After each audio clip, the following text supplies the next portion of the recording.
All right, good guy. Yeah. So today we're reading Owen Barfield's fairy tale, the new edition.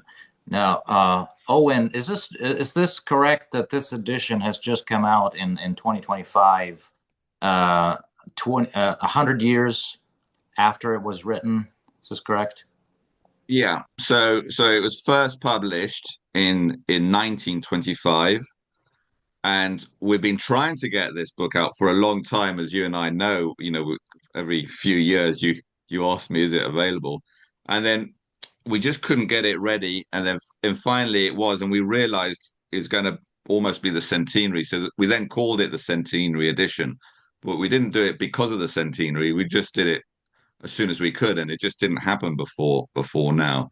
So this is the fourth edition in English, and each of the previous editions have got very different illustrations. So that's the key thing, is that we wanted illustrations, and we struggled to get the illustrations, which is Yeah. one of the reasons why the delay was there. Oh yeah, I know how it feels. I have a couple of books coming, but I'm waiting for the illustration for several years. I can't get it. We, I Yeah. know it's hard to find somebody. It's not easy to get the illustration, but this isn't the definitive set of illustrations either. This is just a Oh. set of. So there might be other editions coming. Uh-huh. It's just that I wanted to have something out there available to people to read Yeah. if they wanted to, and I wanted it to be illustrated because every other edition has been. So it would have been poor if this one hadn't been illustrated. Yeah. Hmm. Yeah. Well, usually the way we do it is I start reading and then I pause after about three, 4 pages, and then we just discuss, whatever comes to mind. And if you have, Owen, if you have any idea about, I remember about 10 years ago, maybe 15 years ago, when we first met online, I asked you about some things that your grandfather said, which is sounded so British to me, I couldn't make any sense of it. And you said then that you don't know either. Maybe by now you do. So when we get to those places, Maybe. I'm sure I'm going to remember them. I have been learning. This is a journey of discovery. We've been learning. I mentioned that I was in a conference recently in Romania, and Jordan was there at that same conference, and we had a little sort of book commemoration for this book, The Silver Trumpet, and yeah, I mean that was nice. So it's getting some sort of recognition, if you like, and the more we deal with it, the more ideas come to us. So that's really why I'm joining this group here, because it's still new territory in a sense. People haven't really worked it all through. But you're somebody that has worked with this text a lot, and you've published on this theme as well. So I Mhm. value what you've said in the past about this, and I want to refresh myself on it. Yeah, wonderful. Okay, I'm going to start. Um, oh, I have another question I forgot to ask you. This edition, I don't remember the previous edition starting with a quote from Goethe. Was it there? So what that is grandfather's book plate. So that's just a book plate of his. So I Uh, don't usually put that's not part of the book, but because the illustrator had just illustrated it, okay. I put it in this book. So this doesn't relate to the book. It relates to grandfather. Hmm. So this is his book plate, and so the quote from Goethe is part of grandfather's Hmm. Okay, I understand. worldview. Yeah, but it relates to the book beautifully. So we'll see. Yes, but this is not the book plate. It's the illustrator's rendition of the book plate. So it's Mm-hmm. very similar, but this is not the book plate. Hmm. Yeah, I get it. Okay, I'm going to start. Part one, chapter one. Once upon a time, there lived two little princesses, whose names were Violetta and Gambetta, and they lived in Mountainy Castle. They were twins, and they were so like each other that when Violetta came in from a walk with her feet wet, Gambetta was sometimes told to go and change her stockings, because the queen couldn't tell which from the other. But that didn't often happen, because if Princess Violetta was out for a walk, Princess Gambetta was almost sure to be out with her. Indeed, they were so fond of one another that you might have thought they were tied together with a piece of string. All the same, the queen used to be fussed and worried by all the confusion with that what with one thing and another, she persuaded the king to appoint a special lord to distinguish between them. And he was called the Lord High Teller of the other from which. Yeah, well, I was struggling with this phrase, how to render it in Russian when when I started translating it into Russian, but I think it came out pretty funny. Does it sound funny in English? To me, it does. I always I think that's one of the beauties of the book is its humor. You Yeah, know, it's very it yes, is just so subtly humorful in certain ways, and then not so subtly humorful in others. That yeah, just every time I hear it, I chuckle. So yeah, okay. All right, so I love the title, The Lord High Teller of the Other from which. The first thing he did after he was given this office was to decree that everyone should call them by shorter names, because, as he said, their names both ended with eta, and that made it much harder to tell. Why does it make it harder to tell? Said the king. I don't see why it should make it harder. Never mind why, your majesty, the Lord High Teller replied firmly, but it does. Very well, said his majesty. I think you're rather a fool, but I will do as you say, and I will see that my subjects do as you say, because this is your job and not mine. And he went off hunting. So after that, one of the sisters was called Princess Violet, and the other was called Princess Gamboy. Now, as it happened, the Lord High Teller of the other from which was not a fool at all, but a very wise man. He had noticed something about the two little princesses, which nobody else had noticed. Moreover, he knew a great deal about the magic power of names. For soon after he had given them these new names, everybody else began to notice the same thing too. And before very long, it was the rarest thing in the world for anybody about the court to mistake one for the other. The first, but first, you must know how it came about that these two princesses were so much alike, even after they were quite tall girls. Well, the king and the queen had had a party at their christening. Um, and among all the grand people, they had asked Miss Thompson to step in. Now, Miss Thompson was a relation by marriage of the Queen's, and she was a nobody, and she wasn't of the blood royal, or else she wouldn't have been called Miss Thompson. She lived in a little cottage in Tittenhanger Lane, but the Queen had heard tell that this Miss Thompson was growing a witchery sort of woman in her old age, and that she knew this and that. So she said to the king, Uh, if we don't ask her, she may turn sour and come in at the window of her own accord on a broomstick and do this and that. But if we ask her to come she will because of the christening breakfast, and she may bring the babies a present worth all the golden rattles and silver spoons and mahogany rocking horses with real hair and eyes that move up and down in the world. So they sent her an invitation, and she came. She was dressed in black, and when she walked, she leaned on a black stick with a silver handle, and of course, her hat was narrower at the top than it was at the bottom. Her eyes were black too, and didn't they sparkle? Now, when she had finished her bacon and toast and marmalade, she went up to the cradles, where all the grand people were standing about talking, and she leaned over them. And the king and queen, who had been watching her all the time from the other end of the room, held their breaths very hard and said, now it's coming, to themselves, as she leaned over the cradles.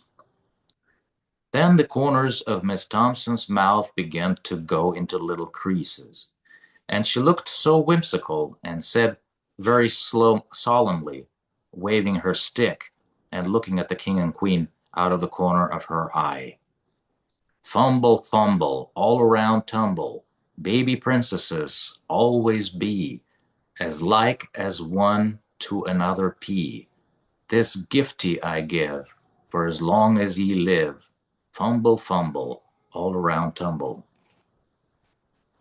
And then she went up to the king and queen and said politely, I'm afraid I must be going now, your majesties. Thank you so much. The queen said, Not at all. And she added, Thank you very much for your kind present to my daughters. It was magic, said Miss Thompson. I know, said the queen, who was really bitterly disappointed that Miss Thompson hadn't given her baby something nicer. It was magic you wanted, said Miss Thompson sharply. Yes, said the queen politely, humbly. Now, this Miss Thompson was really a kind-hearted old lady, and she couldn't bear to see the queen look so disappointed, especially after such a lovely breakfast. So she said, Wait a minute, and went back to the cradles again. And this time there were no creases around her mouth, and she didn't wave her stick, but she frowned and looked hard into the little princess's eyes and said quietly, As long as ye both live, you shall love one another, you shall love each other more than all else in the world. As long as one of you is living, both shall be. And then she went back to the king and queen and said in a businesslike voice, Now I really must be going. But the queen, who had heard what she said over the cradles, fell suddenly on her knees and wept tears of joy, thanking dear Miss Thompson over and over again, kissing her hands and saying, I don't deserve it, I don't deserve it. I only asked you here because I hoped you would give my daughters a present. I don't deserve it. Oh, now I know that my daughters will make each other happy. Don't be too sure about that, said Miss Thompson, and bowed out of the room backwards, like the little lady she was. That was how it came about that the two princesses were so like each other, and that was how it came about that they were so fond of each other. Of course, it would have been quite easy to tell them apart by making them dress in different clothes, but unfortunately, there was a law in that country that all princesses were to wear the same clothes until they reached the age of 21, when they might choose for themselves. Indoors, they had to wear little sky blue tunics with silver gray stockings, and out of doors, a little black cloak over it.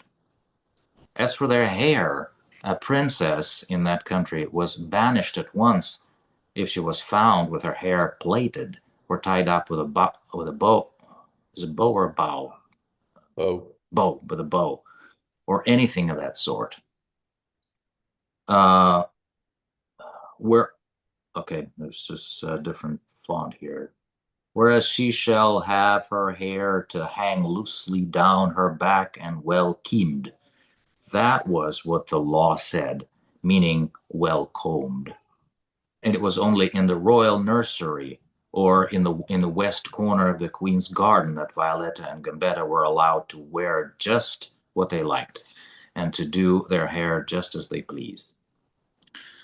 What was it that the Lord High Teller of the other from which had noticed about the two princesses before he had had their names altered? One day he was walking in the garden to take the air, when he saw the two sisters playing together near the entrance gate. Just then a little ragged boy passed along the road outside, crying and crying. Violetta's eyes filled with tears, and she ran out and gave him an apple she had in her hand and asked him what was the matter. The Lord High Teller couldn't hear what she said or what the little boy said, but he saw the little boy gradually stop crying as he listened and go off at last with his face all shining. And then the Princess Violetta came back to her sister, and the Lord High Teller heard them talking to each other. What are you crying about? Said Gambetta. I can't help it, said Violetta. I'm thinking of all the other little ragged boys. Oh dear, I'm so miserable. And she went on crying. Don't be silly, said Gambetta. I expect he started crying like that on purpose to make you give him your apple. Why should you think so? Said Violetta. People are like that, said Gambetta. I don't believe it, said Violetta through her tears. You'll learn in time, my dear, said Gambetta, who was 1 minute older than her sister. The noble lord didn't hear any more of their conversation, but he smiled rather sadly to himself as he walked on.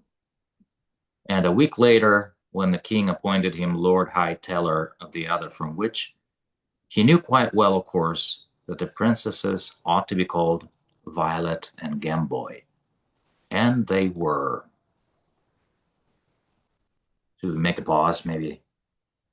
Um, if you have any thoughts or impressions or anything. It's interesting for me when I first read it that he decided to shorten their names Hmm. to be able to to help people tell between the princesses, because the diminutive suffix eta was kind of not really showing who they were, I guess. Well, I think there's just so much going on there. I mean, the Lord Hightower from one from the other, has so many implications about just sort of the way we view people by their clothes, by their actions, by the whatever. You could have two people who similar ages, similar backgrounds, similar whatever, but the way you look at them differently by the way they're presented, or you hear someone's name and all of a sudden you develop an impression about them. So I think it talks to our sort of innate views about people before you actually meet them or judge them. You're judging them before you meet them. So I thought that was kind of interesting, and the fact that society actually physically has people to tell one from the other.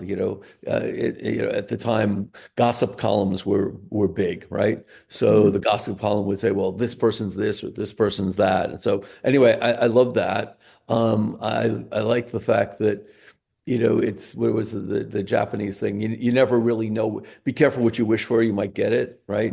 With the queen. Mhm. And so the fact that, she said, oh, okay, in return for a good breakfast, you get a blessing. I mean, what fairy tale had that? So Mhm. there's just a lot going on there for me. Mhm. Mhm. I So, thought that the first time we see the sisters interacting, it seems like they're two sides of a whole. That Yeah. mhm. and I assume as the listener, and I've ordered the book, but it hasn't come in time, so I haven't read it yet. But so just hearing it, um, I think that we're going to see a consistency in that. Um, as with often happens with siblings, and I'm a twin myself, so Mhm. it's kind of a separate with a boy, a man, but it sort of falls into that category Interesting. of So taking. would you say in twins they tend to be opposites of each other in some way? Well, they tend to, well, in my case, they tend to make up a whole, like Oh, when okay. you're Okay. young and you analyze your different ways of being in the world and being together and being in the family, you're representing different parts of a person, and you work to, integrate all that as you get older. Yeah. Yeah, Miss Thompson is really interesting also to me that at first, when I first read it, I expected her to be an evil kind of witch, but she really isn't. And she strikes me as someone with wisdom to really, she looked like deeper into the princesses, and then she gave her second incantation, whatever it was, after looking deeper into their hearts and basically maybe seeing the same thing that the Lord High Teller also saw through their interaction. yeah, I don't know. But I just thought that there are people in our lives who are really able to see deep into our soul and see our true names, even from the get-go somehow, that there's some people like that. And when they give us new names, whatever it is that they saw, we something in us, I mean, we either grow wings.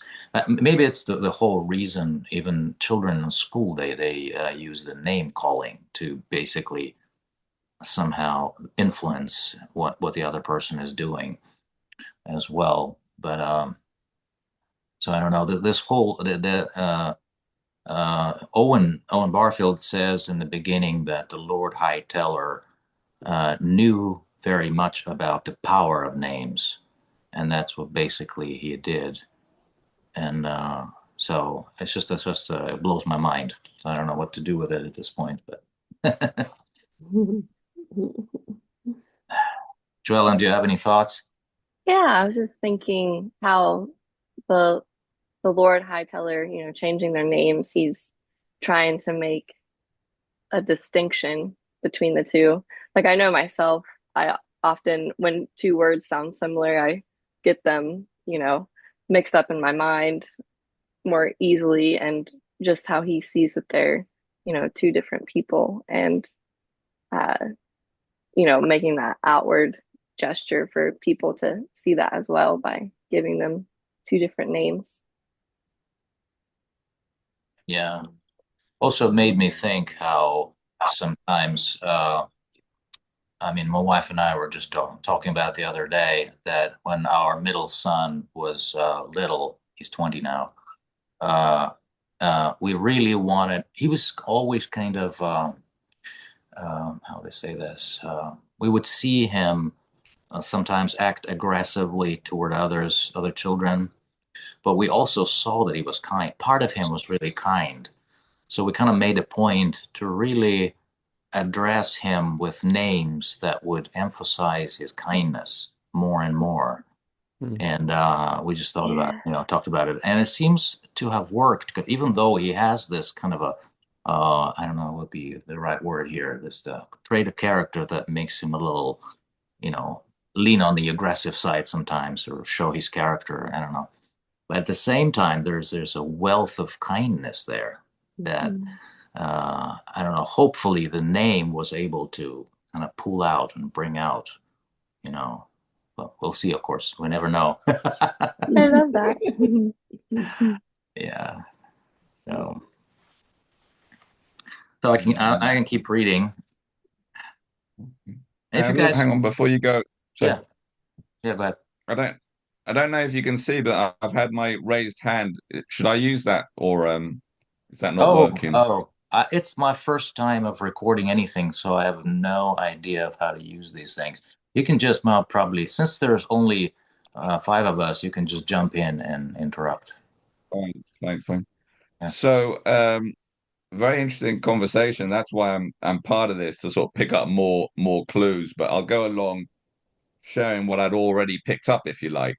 Yeah. So because this book's come out, I've both been thinking about it, and other people have contributed ideas. And the first one is that this name, um, Violetta and Gambetta, it comes from a musical instrument which was very popular in the Renaissance, the viola da gamba, which was a well-known instrument. So you have this one instrument with these two personalities, these two girls in it, which is a nice picture. But what came to me just as you were reading it is, of course, the viola, which is the more instrumental part, is the more sensitive part.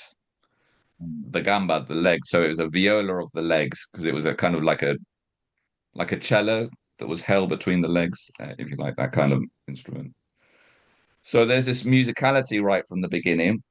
The other thing that's come to me in your reading was this introduction quite early on of magic, but also of Christianity, because it was a Christian breakfast, but also with so you have two contrasting things. So right from the very beginning, you got these interests of grandfather magic combined with Christianity, and the two can go together, which is an interesting juxtaposition. The other thing that came to me, and this was when I was working on the book, is Titan Hanger Lane. Titan Hanger Lane. Like, what a strange name for an address. There must be significance in that name because names are significant. So Titan Hanger, of course, Hanger means house, dwelling place. Mm. And Titans are the old gods. So the pre-Olympian gods were the Titans.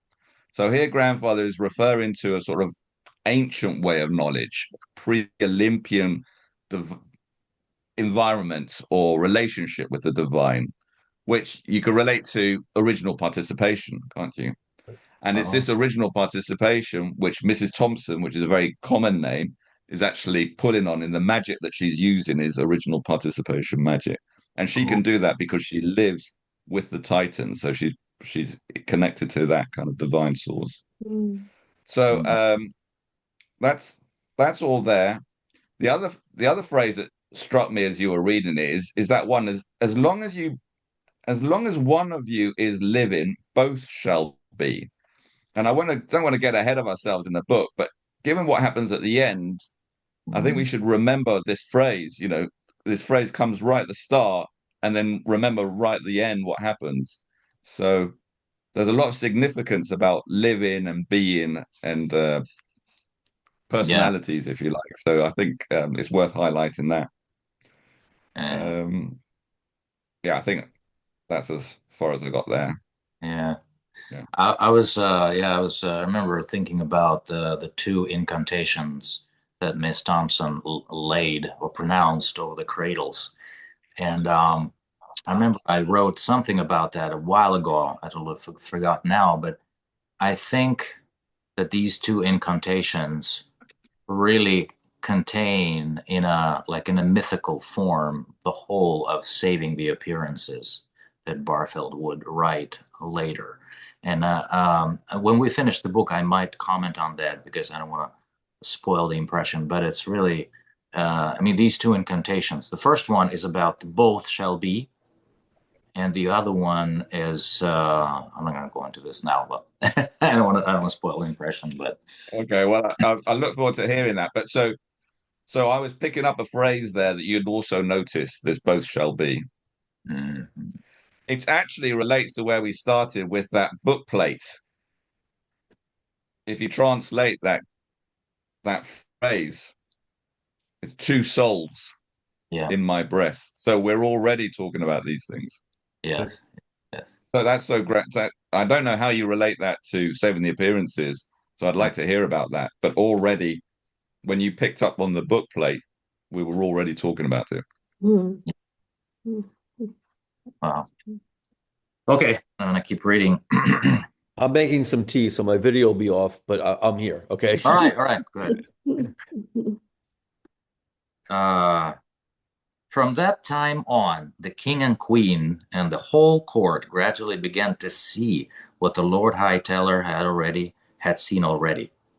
It was this: the two little princesses who were so much alike on the outside that you couldn't tell them apart were as different inside as a church from a booking office. But the two spells which Miss Thompson had laid on them at their christening remained unbroken. When Princess Gamboy had said so many sour things that an ugly wrinkle began to show in her face, the same wrinkle began to show in Princess Violet's face, whether she liked it or not. But on the other hand, when Princess Violet had danced and sung so much, for she was very fond of singing and dancing, and made so many people happy that the two quite new dimples appeared on both sides of her mouth. The same dimples appeared on both sides of Princess Gamboy's mouth, whether she liked it or not. Of course, the dimples and wrinkles got in each other's way a good deal, and the dimples were not quite so pretty, and the wrinkles were not quite so ugly as they might have been. In short, while Princess Gamboy was not nearly so ugly as she would otherwise have been, neither was Princess Violet quite so beautiful. That was what the spell did. As for the other spell, the only thing in the whole world which Princess Gamboy loved was Princess Violet. And among the hundreds of thousands of things which Princess Violet loved, Princess Gamboy, no matter what she might say or do, was far and away the first. They could not bear to be out for each other's company for an hour, although when they were together. They could not bear to be out of each other's companies for an hour, although when they were together, they did nothing but argue and have conversations like the one which the Lord High Teller overheard. So the two princesses grew up side by side in the castle, until one morning, when Princess Violet was dancing, as a leaf dances in the wind, in the west corner of the Queen's garden, and Princess Gamboy was reading in a big black book called Excerpta, and continually looking up and saying to Violet, "Keep still, can't you?" They heard a silver trumpet sounding faintly in the distance. Princess Violet knew it must be a silver one, because the noise it made was like a bell. But Princess Gamboy said rudely, "Nonsense! I don't believe you can tell what it's made of. And if it is, it's ridiculous to waste so much of the public money on a trumpet. Silver indeed. Tut!" And she bent her head down over her book again, frowning and mumbling something which sounded to Violet like Form Forza 8 Tuston. Poor Violet felt crushed, but she didn't say anything and ran straight off to the gate to see who it was, for she felt quite sure the trumpet had been blown by someone on his way to the castle. She pressed her forehead against the bars of the gate and made 2 white marks on it, but there was nothing to be seen yet in the dusty white road leading away up over the hills. And then suddenly she heard the trumpet again, and this time it sounded a little nearer. Rooty-toot, rooty-tootity tootity tootity tootity too, toot tootity tootity tootity too, rooty-too, rooty-too, rooty-too-too-too. "It is like a bell," she said to herself, "and I know it's made of silver." And she began to feel so happy because it seemed as though there must be a piece of silver somewhere inside her, which was still vibrating on and on to the trumpet, till she fell in a dream uh, in which she was listening to church bells across the water on a summer evening. But then, right on top of the hill, where the road vanished into the sky, she saw a little cloud of dust. The cloud grew bigger, and she knew it was made by advancing horsemen.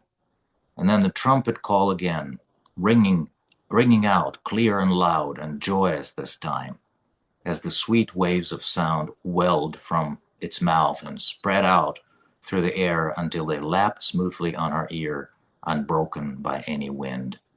Rooty tootity tootity tootity tootity too. Too tootity tootity tootity too. Rooty too, rooty too, rooty too.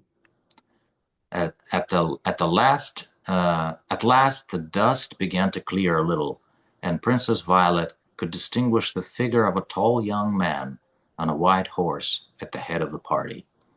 He was clad in glittering silver armor, not that kind which is made in separate stiff pieces and makes a man look like 5 tin sausages, but the kind which is called chainmail. It is all woven in shining links, so that it looks like a million watch chains and fits as close as wool. Violet rushed back to where Gamboy was sitting. "It's a prince!" she shrieked as she waltzed around Gamboy, singing over and over again a little song which meant absolutely nothing at all. It sounded like, "Create a sensation of glory in all in the land of Judea." She always sang it when she felt excited.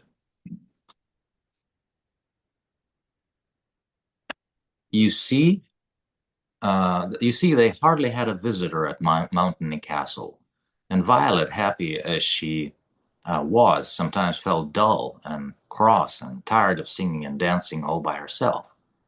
But all Princess Gamboy said was, "Well, don't get so excited about him. It will only make him more conceited than he is already." "How do you know he is conceited already?" said Princess Violet. "I don't know," answered Gamboy, "but they nearly always are." "But you've never met any," said Princess Violet, "so how do you know?"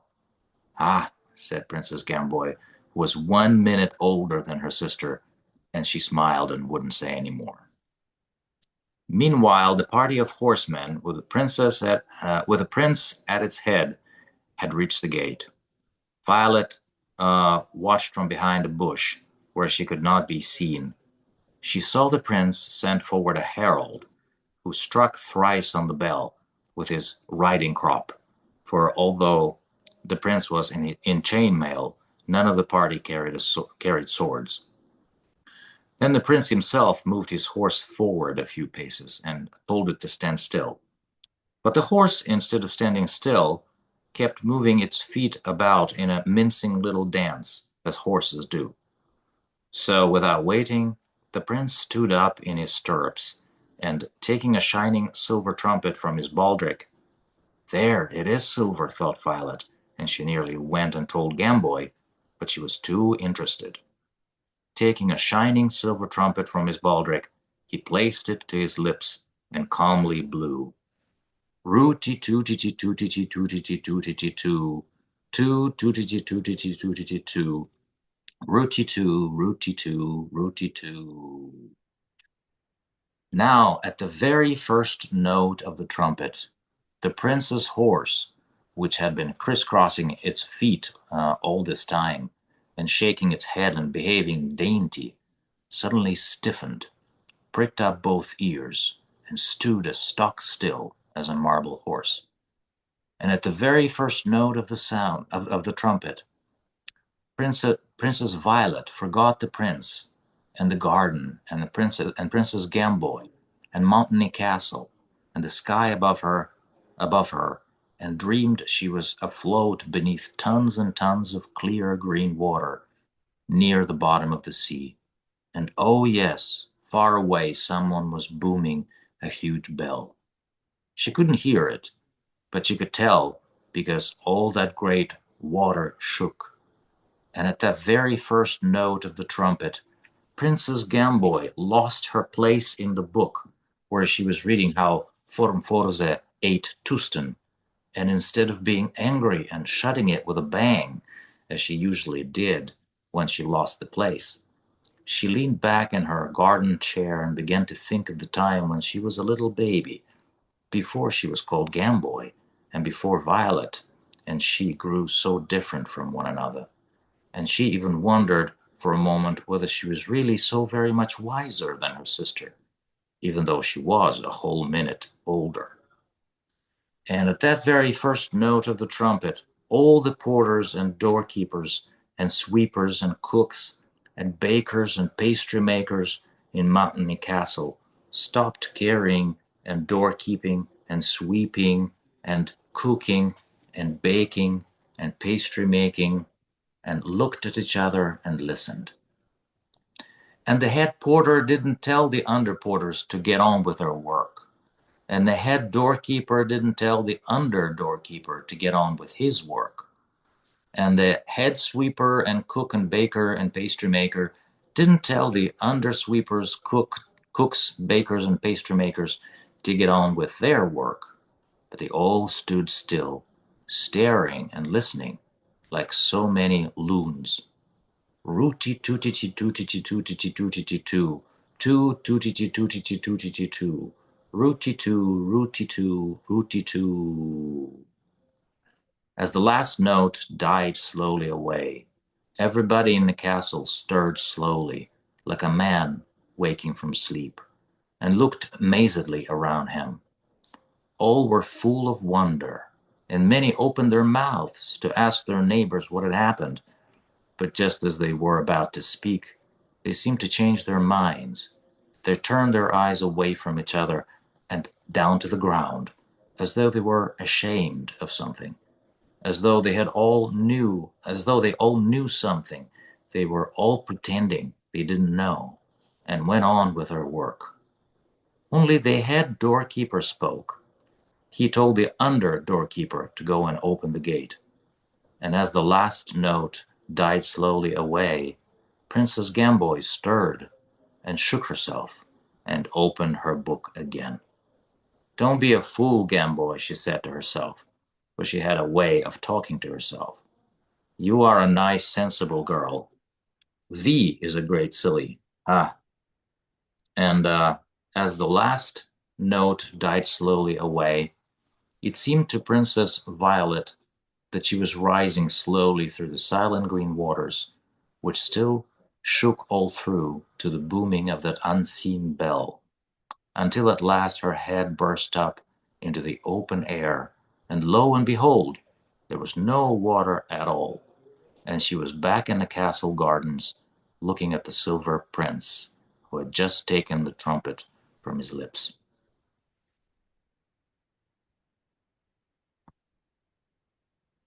Wow. So when I first read this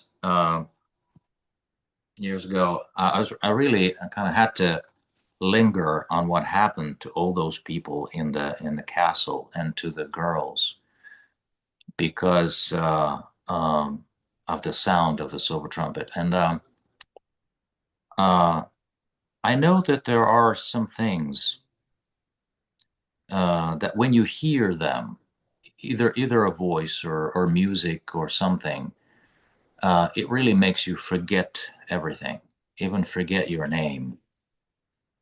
And but the funny thing, I mean, I've also noticed that when you are exposed to beauty, you also feel shame somehow. I still can't explain why that happens, but sometimes when beauty is really revealed before your eyes, um, like there's you almost want to open up to it, but part of it wants to shut down and just you want to stay aloof. I don't know how to explain this, but I think because you think you don't deserve it. yeah, I guess And so. that's what kind of hits me when I see true beauty, artistic beauty. I remember when I was a little boy, I went to go see the Nutcracker, and it was the one where Baryshnikov was dancing. And Oh, when he came on, and there's this one scene, if you know the Nutcracker, where he jumps through this hoop, right? And mm, just that jump at that very second, you're right. I forget everything else in the world, concentrated on that, but I also felt, oh my God, I don't deserve to see this. It's so perfect. That moment was just so perfect that you know, mm, it just envelops you. Um, but sorry, to also comment on that, it's interesting. I do this cycle where I read the Bible every 7 years, right? It takes me the entire year. And so I've been reading the Torah. And what is interesting to me in this, in that very moment, is that God, you can't see God, right? But he speaks, right? He speaks to Moses, he speaks to Elijah, he speaks to a lot of the prophets, and they hear them, and at that moment they're enraptured, right?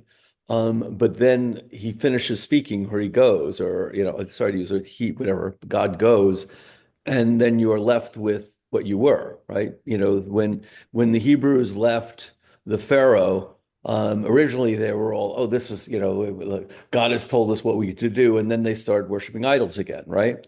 So in this case, the second the trumpet goes away, the second God's voice, this beauty leaves mm, you, you've got two choices, right? You could mm, either follow the beauty, or you could say, well, it was, it wasn't real, right? mm.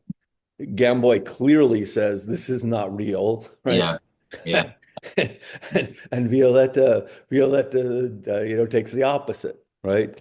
Hmm. Because Violetta, in effect, was expecting, in a way, I think, was expecting to hear God's voice, Yeah. or through this instrument. So I thought that was, incredibly beautiful. But what I wondered about actually from this was I'd forgotten she was under the water, not over the water. So I wonder with that, if anyone has any insights as to why she was swimming in this gorgeous clear water under the water.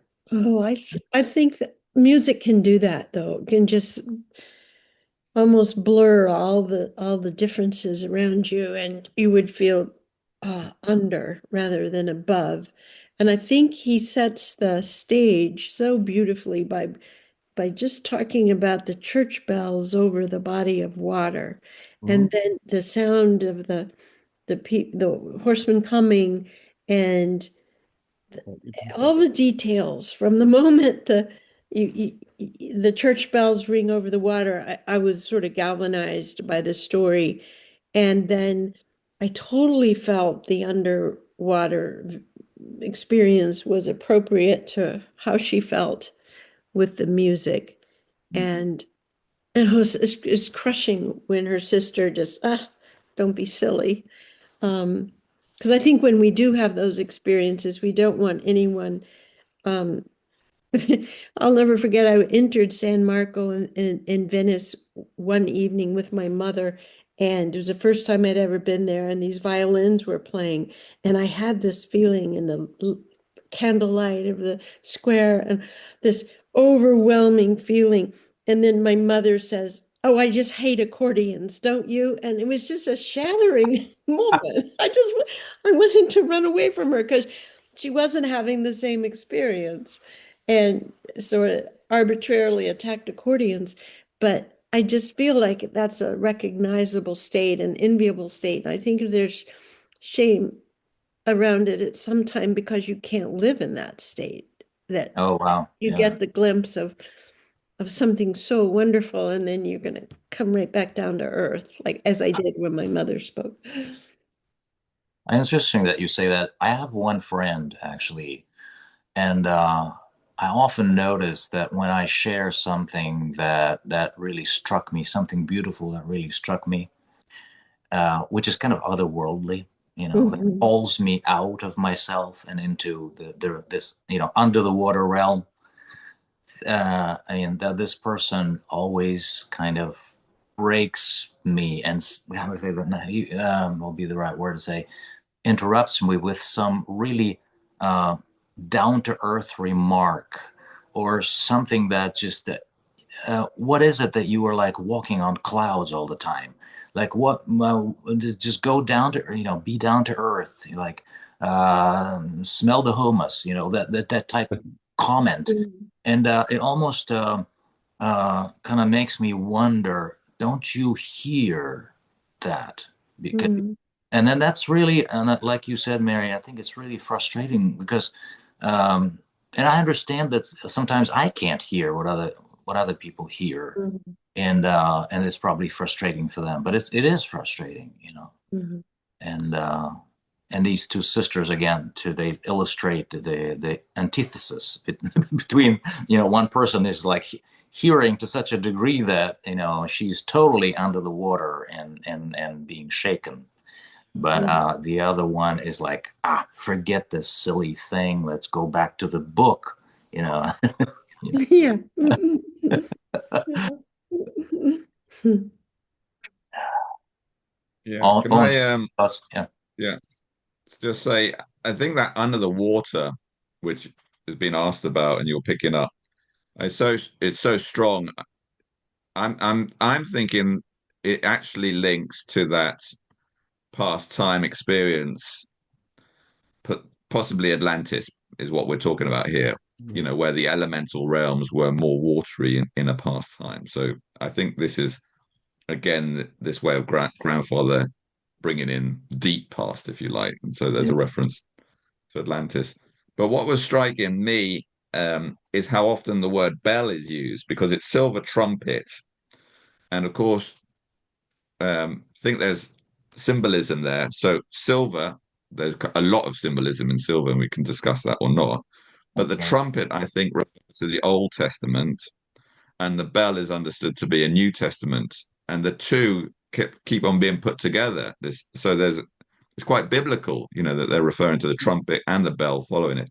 So very, very soon, the word bell is repeated three times, one after the other. As soon as the trumpet's introduced, we're also being told it sounds like it's a trumpet, but it sounds like a bell. So it's this kind of contrast of Old Testament, New Testament, and then we still have this. There's two other references to bell later on as descriptive. And right at the end, the prince is called the Silver Prince. So again, that symbolism of silver is actually applied to the prince himself. But it's these Christian undertones which I'm really picking up on, and particularly that song in the land of Judah. Again, the kind of Christian imagery. So um, I hadn't really realized just how Christian the book is, and I think that's something to be Yeah. looked at Absolutely. in more detail. Going back to the trumpet for a second, if you remember, it's actually when the Jews finally reach the promised land, right? The battle is fought with trumpets, right? It's Yeshua fought the battle of Israel, right? And the wall came tumbling down and did it with trumpets, right? It's the sound. Oh, yeah. It's this, right? So I never even thought about that, but I mean I saw the symbolism in there. But anyway, and thank you, Mary, for clarifying that to me about the underwater and the feeling. Mm-hmm. I keep going on and off because I was eating something too, so I don't want to be rude. So I'm here. I just want you to know. Yeah, it's okay. It's okay. It also made me think of the book of Revelation and the last trumpet as well. Oh, As, yeah. the resurrection happens at the last trumpet, Right. which kind of ties into the end of the book here in the story. Right. Yeah, but it's very interesting. So I think we're going to do another maybe 2-3 pages. Because I don't want Yeah, so just picking up on what you said, this U shape, of the starting reflecting the end, original participation through to final participation. There is that kind of pattern. So we're already referring to the end of the book when we've only just started it because we Oh can see yeah, echoes. yeah, So, true. Wow. Okay, chapter 2. The gate was unbarred, and the prince dismounted gravely from his horse and gave it to the herald to hold. Is his majesty at home? He inquired of the under doorkeeper. His majesty is at home, sire, but he's about going a hunting, and loves not to be delayed. Never mind, said the prince boldly. I demand an audience. By what right? Said the fellow sullenly.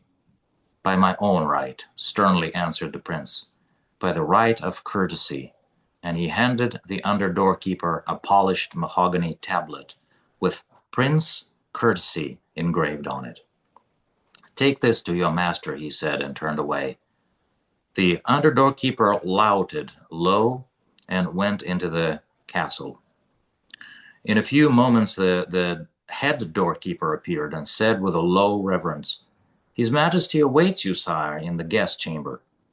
Prince Courtesy followed the head doorkeeper into the castle, across the courtyard, and up a flight of fine stone steps to the guest chamber, where the king was waiting. Your Majesty, said the prince. No, sorry, Your Majesty, said the prince, is doubtless aware that I am the heir to the throne of the neighboring kingdom of Dravidia. The king, my father, has sent me abroad to seek adventures and to choose a maiden to be my queen. Well, said the king, it all depends on what you mean by adventures. We have no dragons at Mountainy Castle, no riddles to be solved, no ogres to be slain, and the nearest thing we have to a witch is old Miss Thompson, who, though she is not of the blood royal, is a kindly old body, and would not willingly harm a mouse. Besides, she doesn't live in a castle. As to the second part of your request, I have 2 daughters. Need I say more? Have I your consent, then, sire, to the hand of one of them? You may have the hand of either of them, provided that you first win her heart. But that, said the king, rising from his chair, is your job and not mine. And he went off hunting. Prince Courtesy was rather dumbfounded at being left alone in a strange castle. He did not know where to go, and so he decided to stay where he was until something happened. And sitting down patiently on a chair, he began to ponder deeply how he could best follow his father's instructions. "Hello, you," said a voice. Prince Courtesy looked up astonished, but saw no one. "Hello, you," said the voice again. "Who are you?" This time the prince saw who had spoken. Deep in the very biggest and reddest armchair in the room was sitting a stout little dwarf, all dressed in red, so that you could hardly see him. "I've been watching you think for 10 minutes," said the dwarf. "Does it hurt? Or who are you, and who are you?" "I am Prince Courtesy," answered the prince politely, "and may I perhaps inquire your name?" "Oh, me," said the dwarf, and he climbed down off the chair, planting his minikin legs apart, and stuck out both his arms in one long, tremendous yawn. "I am the little fat podger." "I see," said the prince, who was very much surprised indeed. "And will it be inquisitive to ask what you do?" "Not in the least," answered the little fat podger. "I am curator of the royal dump." "You are," said the prince. "I cure the king's megrims, you know." "Oh," said Courtesy. "Wit, you know, wit," said the dwarf. "Jokes, practical jokes, chestnuts, japes, jests, jibes, pranks, cheek, balderdash, noodledom, nincompoopery, somersaults, tumbling, twinkling, capers, and the sidestep, and the sidestep, and the sidestep, step, step, sidestep, sidestep, step." As he said the last words, he danced solemnly up and down the room, keeping time to them, and flopping his arms and legs about him, about all loosely. Uh, he looked so absurd that the prince leaned back in his chair and shouted with laughter. But the little fat podger himself never even smiled. He stopped at last, quite out of breath, and looked across at the prince. "The grotesque, you know, anything Gothic," he said gently. Now the prince was so polite that as soon as he saw that the dwarf wasn't joining in the laughter, he stopped, although it very much hurt his sides. And then the dwarf came up to him and shook hands with him as though they had only just met. "Can I be of any use to you?" he said. "Advice, good and better, criticism of life, information about the castle, introduction to the daughters of the house, etc., etc." It was very curious. The dwarf spoke so fast and used such funny long words that the prince understood a good deal less than half of what he said. And yet he somehow felt in his bones that the queer little creature was good and meant kindly by him. He felt it in his bones. "Advice," he said thoughtfully. "Yes, tell me where to find adventures. My father sent me out to seek adventures and choose a queen, and I do feel the adventures ought to come first." The dwarf suddenly stood very still, with his head perked on one side like a startled sparrow. Did I understand you to say that you were looking for adventures?" he said slowly. "Yes." "Looking for them?" "Yes, looking for them," said the prince. "Looking for them?" said the dwarf again, waggling his head. The prince began to get rather angry with this rude little man. "You offered me your advice," he said. "I asked you a question, and all you do is to pretend that you are deaf. It is unkind." The little fat podger bowed.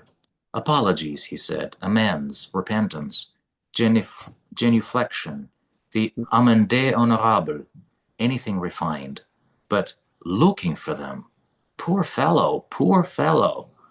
He came close up to the prince, whisked on to the arm of his chair, and standing on tiptoe, whispered in his ear, "Take my advice and don't make yourself absolutely hot over it. Very well, then. Can you take me to the princesses? said Courtesy. Follow me, said the little fat podger, to the west corner of the Queen's garden. And off they went. All right, so it's a short chapter. Chapter 2 is really short. I think it's a good place to stop here. I think. Yep. So, I mean, this little fat podger is so grotesque. I had so much fun translating this part into Russian because all this whatever he says, jests, salt capers, nincompooperi, whatever it is. I mean, you can imagine, like, but I wanted it to sound kind of, as whimsical. So, uh, so do you have any thoughts on this little fellow? And Well, he's got I quite a wrote, couple. I made some comments. The watching you think, that's a strange turn of phrase, watching you think. And given that grandfather put so much emphasis in thinking, or later does thinking, feeling, willing, then this thinking must be significant, Mm, along with the felt it in his bones, which is repeated. So yeah. these are phrases that jump out at you. Grandmother sort of saying, take a note of this, but we've got Mm, to figure out why is it important. yeah. And when I read this, felt it in his bones, what came to me just now was that the bones are related to the blood, and then there's Yeah.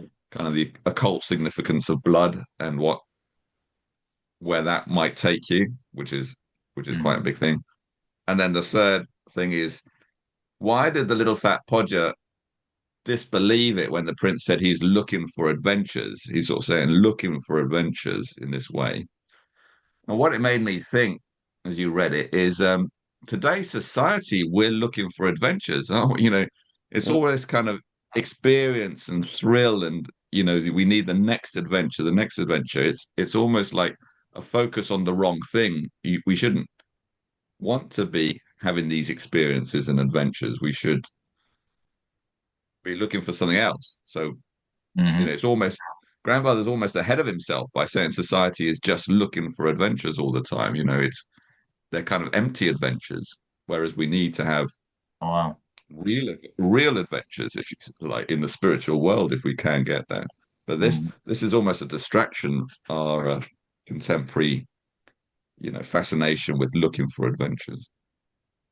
mm, I mean, I think there's two parts to that. I mean, one, Owen, going back to where it was written. I think you told us before that it was started right in 1923, right? So we're not that far out of World War One. T.S. Eliot is writing The Wasteland. People are trying to find different types of adventures and experimentation, and I think possibly your grandfather is warning us we're going way off track, and we're also losing our way to path to God. But the second thing that always struck me about that is the color red doesn't blend in, right? The color red stands out, right? And he said, there's a line in there essentially say, I think if you, I left my book at home. I've got a couple of them, but that he looked at him and he blended in all dressed in red. No, you would stand out all dressed in red. But I think what he's trying to say is it's another Christian reference, right? Like you were talking about before, right? The blood of Christ. You blend into Christianity. You stand out because everyone else is now rejecting. I mean, at that time period, right? Post World War One, disillusionment, right, was rejecting everything, especially religion at the time. mm. So anyway, but I still wonder, Owen, why do you think he said is that interpretation correct, or why did he say that red blends in? Well, as you're talking, I'm thinking, yeah, I mean, the cross of resurrection is the red cross on a white background. Yep. And in Parsifal, there are these kind of red dots of blood on snow. So this is a constant kind of Christian imagery of red Okay. on white. Right. But why, Yeah. yeah, why would he say he blended into this large chair? Mm. Um, I don't know. I mean, you can blend in red on red would blend in, Right. but again, even red on red seems a bit odd, doesn't it, when you think Yeah. about it? Yeah. Well, I mean, I get the And these imagery. I just don't details, get that line. yeah, these details are there for us to think about. So, what does that mean? Yeah. Mm. Well, I just And I want, sorry, yeah, sorry, go and ahead. then it links to blood. I mean, blood, because I mentioned the occult significance of blood, Hmm. as in felt it in his bones. So this is a real emphasis, felt it in his bones. So Mm. bones create marrow, marrow creates blood. So it's about blood.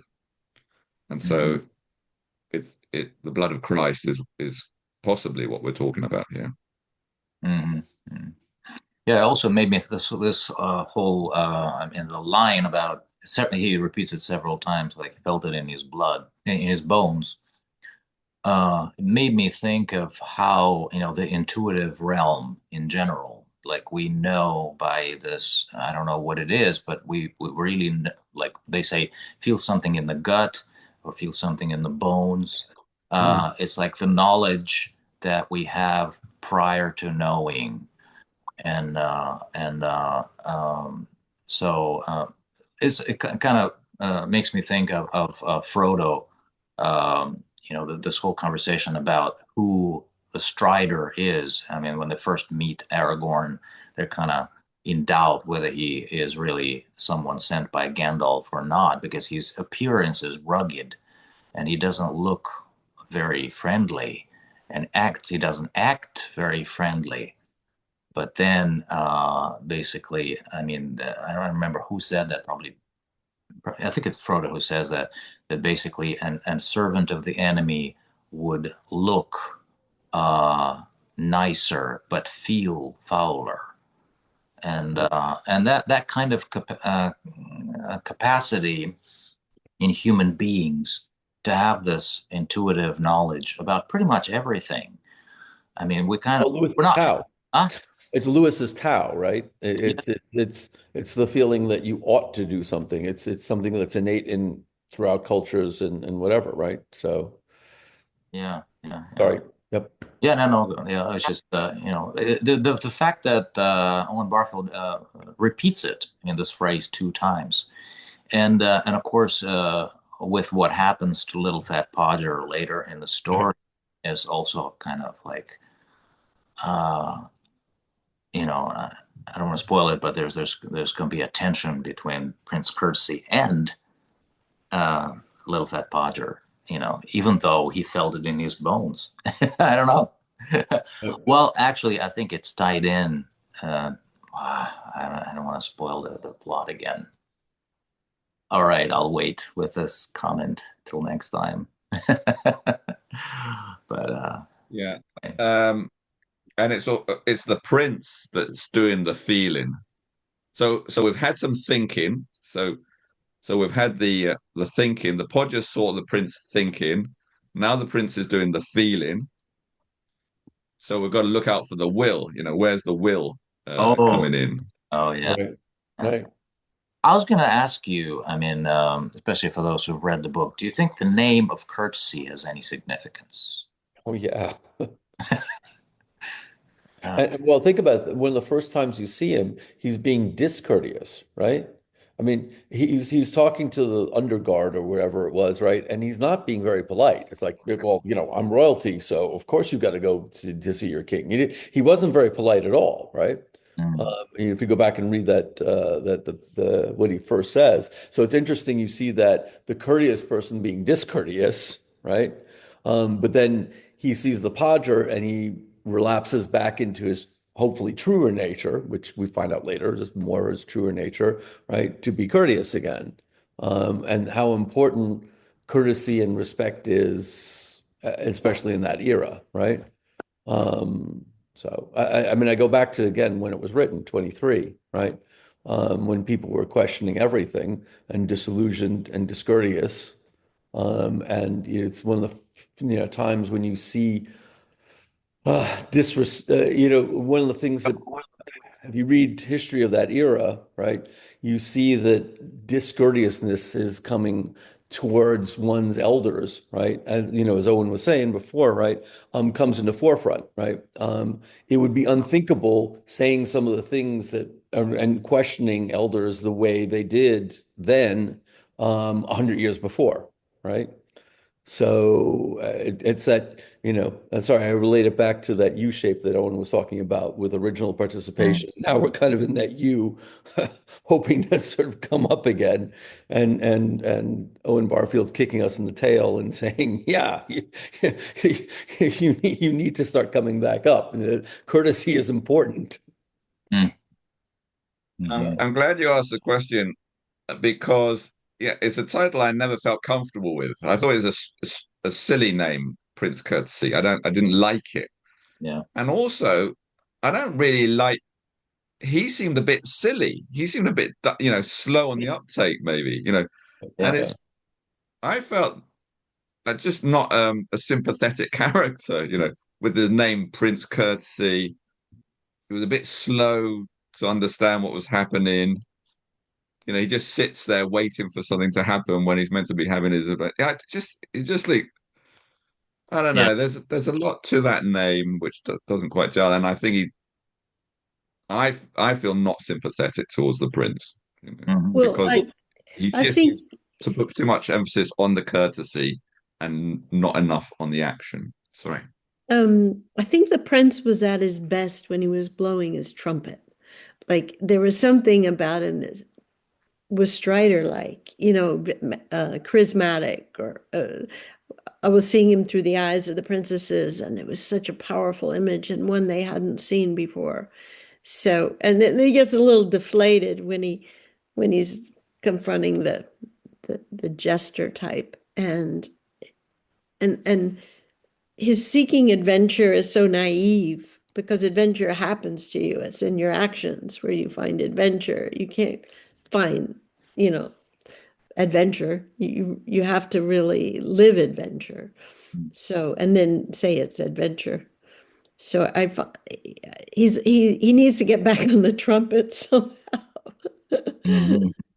Well, it's to like you get talked about closer to before, the himself. importance of names, right? It's super Yeah. important. Violetta's name, Gambetta's name, right?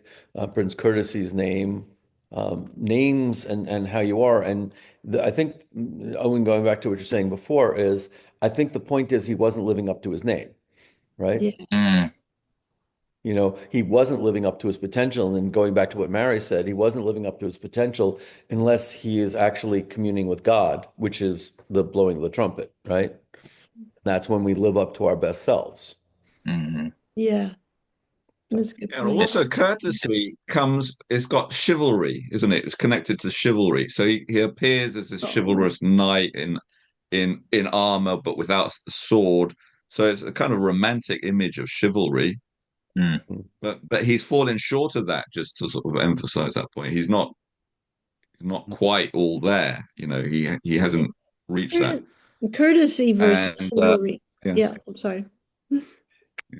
I was No, just I was just going to say, grandfather struggles with that. That a lot of people are kind of thinking about it, but they never quite go far enough. So they're thinking about courtesy, but they don't go towards chivalry. Oh. That Okay. and kind of courtesy example. sounds very feminine to me because it sounds curtsy, a woman curtsies. So chivalry sounds very masculine, talking about the difference in the word qualities. Okay, I get it. Well, thank you for bringing this out because, as English is my second language. I don't hear these things, but it's really interesting how the whole thing relates.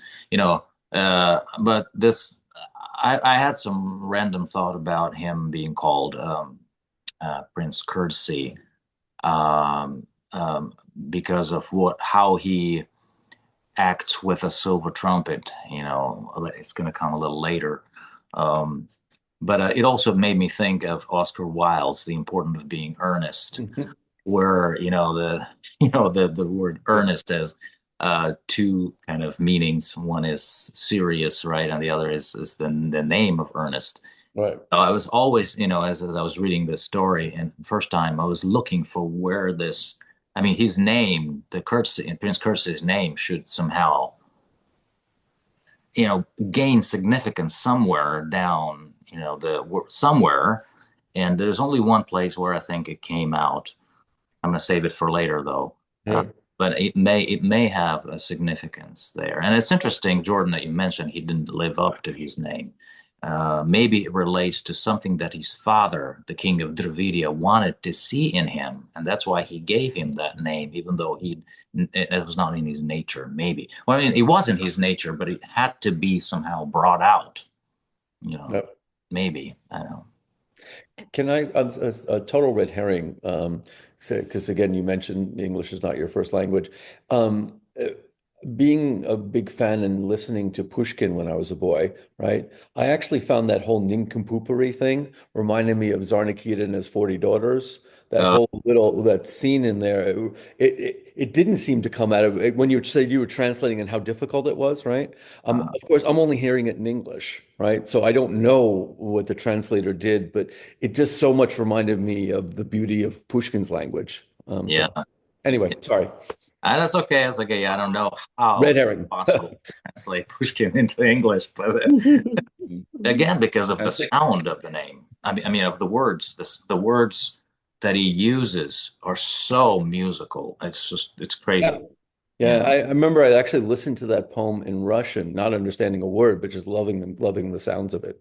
Uh, So, anyway, yeah, that's good. since we're discussing names, what about the kingdom of Dravidia? I hadn't really thought about that, but I didn't it's know. a Neither strange have name. I.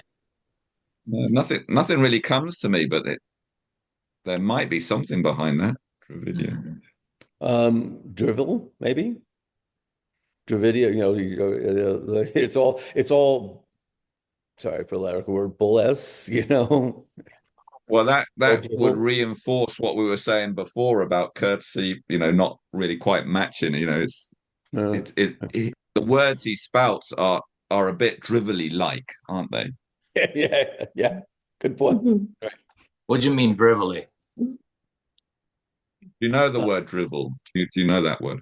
Drivel? I don't think so. No. So uh, drivel means rubbish. yeah, Oh, okay. yeah. Get it. All right. Okay. Any final thoughts before we wrap up this meeting? No, thank you very Thank Yeah. you. much. That was really interesting and Yeah. I enjoyed it. Yeah, thank you so much. It gives me much to think about. Jolene, what you want to say? Oh, I was just gonna say it was wonderful. Thank you. Yeah, sure, sure. Mhm. So I think it's the I really like the rhythm of one meeting a month per month because it's um, kind of easy to plan and things like that. So yeah, so for next time, it's probably going to be sometime in early February, if that's okay. Uh, Yeah. Yes, so great. thank Thank you. thank you Thank guys you, for everyone. joining. So, It's fun. Thank Yeah. Can you. you send us a reminder, Jenny? Send us a reminder about the date. Yeah, I will. Yeah, I usually send out those Zoom invites one week before, but I will also send another invite on the day, probably on a Saturday, the same day. okay. Oh, just give us a heads up about what date. Can you Yeah, do that? Like a Oh yeah. week yeah. sooner than a week so we know to Okay. set the time. Yeah, I will. Well, Well, Okay. I'm not. I don't always get my emails. That's the only thing I. So okay. Sounds good. All right. It All was right. good to see you guys. Yeah. God Good to bless. see thanks for you. You. Happy organizing it. Thank holidays. you. Merry Christmas. Merry Yeah. Christmas. Merry Merry Christmas. Christmas to all. Yeah. Okay, take care. Bye-bye. Bye.